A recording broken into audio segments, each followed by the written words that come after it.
Hello, World of Tank Blizzards. It's a Littlefinger. Hey, I know I've been playing a lot of games lately that are Ace Masteries or Did I Win or Did I Lose? Subscriber replays. So I wanted to just switch gears here with this video a little bit and talk a little bit more about map awareness, proper tank positioning, and those type of things on a unique map, Copperfield. So I set goals for myself, guys, to keep the game more interesting. I know obviously most of you, it's grinding a certain tank line, getting to tier 10, whatever that may be. As you know, I have all the tech tree tanks in the game, so that's no longer a goal of mine. So getting ace masteries in every tank and going back to some of the older tanks and improving the statistics on them are two goals that I occasionally will do just to break the game up and get away from some of the negativity. As you can see here, the Stug 3G is going to be the tank that I play here on Copperfield. But first, what I wanted to do is just jump on over here to blitztankstats.com, do a little promotion for Mirage Mike here, who runs this website. So much information here at your fingertips. And as you can see with the Stug, I saw this in my garage. I'm like 46%. There's absolutely no reason that a tank this good should have a win rate that low. So I wanted to come in and play a few battles in it and try to get that win rate up. As I mentioned before, there's also the mastery tab up here. Quickly lets you see which tanks have masteries and which ones don't. So guys, that's blitztankstats.com. Go ahead and check them out.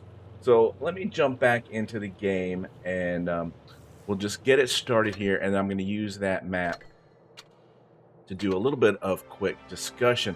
So you have about 10 seconds as the game starts here to analyze the tanks on your team and the tanks on their team. Yeah, I do it a little bit by looking around and of course by looking in the top corners, right? All right, so before the game gets started, let's hit pause here so we can just break this down a little bit better. TDs and heavy tanks are pointed in the direction that I'm pointing in, which is actually the south side of the map. Um, I only have a T1 heavy on my side. Now, the other team has the KV1 and the T1 heavy and two TDs. So I could reasonably expect to have four tanks on the other side coming this direction, allowing our mediums and lights to hopefully have a at least one or two tank advantage on the other side of the map, because Copperfield is one of those maps um, that does split more frequently than it doesn't. So, what does that look like here on the map? Let's see if we can draw some lines here. So, we've got at least two TDs or two heavy tanks, right? And to me, these right here are the best positions to get into. Oops, wrong color for a heavy tank. You can get hold down here and definitely get hold down here, right? Oftentimes you'll see tanks kind of coming into this area here. Um, Probably not as effective as the other two areas, depending upon where we go as the green team. So let's get our T1 heavy to come up to the hill here. Tank with good gun depression, right? So he should sit here. Not in not in this area here. Because he's going to be high up and people are going to be able to get shots onto his lower plate and whatnot. So, what I am thinking here is that I need to support our T1 and get myself into this position here to prevent their heavies from pushing. I'm not sure where their TDs will go. That then allows our lights and mediums, to come on around. There's some good positioning here. We'll just throw them down as mediums in this area here, right? Same with the enemy team. They typically come into these areas here, hold down, and also you've got mounds in which you can hide. So yeah, let's not draw them as green because they are the enemy. and they'll come over here, right?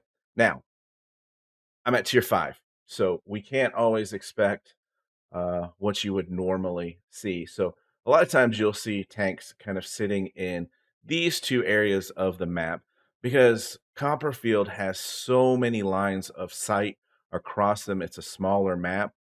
And to go back to why I decided to come to this position here, um, is because if these TDs or heavies push across, take out our T1, then they sit on this ridge line here and they shoot straight across the map. We can't even see them because they're not spotted because we don't have anybody in this area anymore. Um, so let's go back to the game here and let this unfold a little bit, and hopefully I can talk a little bit about the strategy and tank positioning a little bit more here. So you see, I'm going to make a quick push, just checking to see if my team's going to the light medium side, and that you can see that on the mini map. You can also kind of look around. Um, and so I'm just peeking here, and sure enough, there's the KV1 and the T1 heavy. Now, I am running gun rammer to get extra DPM on this dude, not calibrated shell, so I don't have quite the same pen. But watch what's going to happen here. KV1 thinks about pushing forward. You know, he sees me, he sees the T1, and let's take a look and see what's going on over here to my left. So we've got T1 here. For some reason, he is looking backwards, and the Crusader came over here. So I do have some decent support. Now there's the Hetzer, and as I expected, the other TD to come over here. I'm looking to my right, and I am seeing that we've got our two mediums pushing onto the spotted medium, but not everybody is spotted, guys. So we've only seen 4 tanks so far. So keep that in mind. And it's at this point in time here that I've decided if we're going to hold and do some damage, I've got to switch over to premium ammo. And as you see, I'll just wait till we zoom out here, but it's easier for me to just look to my left. Look where the T1 came to. Completely pulled up way too far. No patience whatsoever. You saw the other guys were sitting there hold down and how difficult they were to hit. And then I've got a Crusader who's pointed sideways. That is definitely not the best use of your armor. Granted, he is a light tank. So let me just one thing else I wanted to do here is let's drive on over to the other side of the map and show you what I am showing them, right? So here's our heavies. Let's turn around and back up a little bit. All right, so this is kind of what they're seeing from my, from their vantage point looking at me here. All right, so see how very little, just the corner of the tank as it comes around, get a shot in, and back up as I'm reloaded if they're not looking at me. But seeing as they weren't looking at me, as soon as they look at me, I back away, right? So that is maximizing the use of hardcover uh, to my advantage, right? So let's go back on over. And unfortunately, it's just one of those maps that, yeah, it would have been much more better for me to go against the mediums and not have to spam APCR. As I saw that T1, I thought he was going to go across and try to work on the Lux there. But he came at us. We get the kill shot here. So now we've moved away from the KV1, and we've got a shot on the Hetzer. Now, the other thing to note here is angling your tanks, right? It's tough when you're up against a tank like the KV1 because they have really good pen. But I do want to stop it here and let's switch on over. We can get that out of the way there. To show you kind of, if I'm on flat surface, here's what the KV1 sees. I've got a little bit of red on the top of my turret, non-turreted TD, and anywhere around the gun mantlet is red, right? But as I am backing up, what I am doing here is getting my tank to about 45 degrees. So if the KV-1 is tracking this lower plate here, right? And I've gotten to this point, he's like, all right, it's still green, it's still green. And then when he's reloaded and he shoots, and I've completed that rotation to 45 degrees, his shot then doesn't pen, right?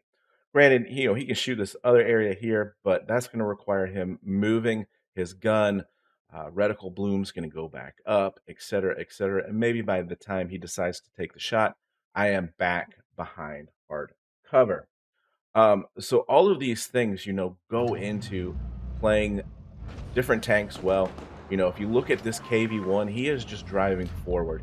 He is not angling whatsoever to me. Um, you know, I I have a general rule of thumb here is try to keep your gun over that front drive wheel. That way it angles up the armor on the front and on the sides. So Wolverine here, just panic YOLOs, and we get the kill and finish off the game. So I just thought that this was a good opportunity to talk about reading the lineup at the beginning of the game, making an informed decision based upon that to get to a position of strength. Like I said, if I hadn't have held those two heavies back, you saw how fast the T1 died. Let's see here. Yeah, so T1 heavy, 0 damage. Crusader. This was my help on my side of the map. So I effectively kept those heavies in the TD from pushing onto me, which allowed the rest of my team the ability to work their way around and do damage and win the game. So yeah, it's not a map that you get a lot, and that's kind of why I wanted to highlight it, just because it is one of those maps that does split more frequently than not.